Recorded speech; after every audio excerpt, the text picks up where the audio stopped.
സ്വയം പ്രകാശിക്കുന്ന നാഗമാണിക്യം കയ്യിൽ വച്ചാൽ സർവ്വ ഐശ്വര്യം. ഇല്ലാത്ത നാഗമാണിക്യത്തിനു പിന്നിലെ കെട്ടുകഥകൾ വിശ്വസിച്ച് പണ്ട് 2001 വരെ നിരവധി പേർ ഈ ഊരിലേക്കെത്തി, മോഹനെയും തിരഞ്ഞ്.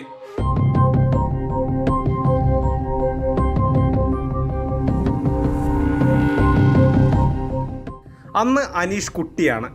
അച്ഛനെ ചുറ്റിപ്പറ്റിയുള്ള നാഗമാണിക്യത്തിൻ്റെ കഥകളൊന്നും അറിയില്ല.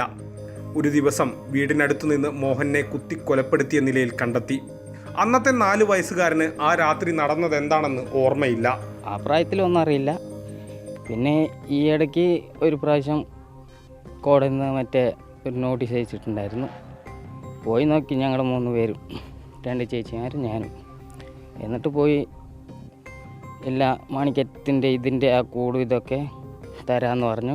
ഉപ്പിട്ട് തരുന്നാൽ മതി എന്ന് പറഞ്ഞു. അപ്പോൾ ഉപ്പിട്ട് തരില്ല എന്ന് പറഞ്ഞു. അപ്പീൽ ചോദിച്ചു, അപ്പീൽ കിട്ടിയില്ല. ആ കാണുന്ന മലയാണ് മല്ലീശ്വരമുടി. അതിൻ്റെ മുകളിൽ ഒരു ക്ഷേത്രമുണ്ട്, ഒരു ശിവക്ഷേത്രം. അവിടുത്തെ മലമ്പൂജാരിയായിരുന്നു മോഹൻ. അന്ന് ഊരിലെ എല്ലാവരും പഞ്ചക്കാട്ടിലായിരുന്നു. മോഹനെ ആരൊക്കെയോ ചേർന്ന് കൊന്നു. ഓടിക്കൂടിയവർക്ക് എന്തിനാണെന്ന് ഒരു പിടിയും കിട്ടിയില്ല. പിന്നീടാണ് ഓരോന്നായി പുറത്തു വന്നത്. അന്നത്തെ കാര്യം സാറേ, വേറെ ബന്ധത്തിലാക്കൾ തരിക, ഇതിനെപ്പറ്റി തരിക. കാരണം മാണിക്കാൽ വന്നാൽ എന്ത് വന്നാലും കൊണ്ട് തരിക. എമ്മോട്ട് കുറിച്ച് കാണില്ലേ. പിന്നെ രാവിലെ 7 മണിട്ടാനോ തേമാക്കി വേറെ ഉണ്ടാകും. പിന്നെ വേറെ എന്തെങ്കിലും തരിക.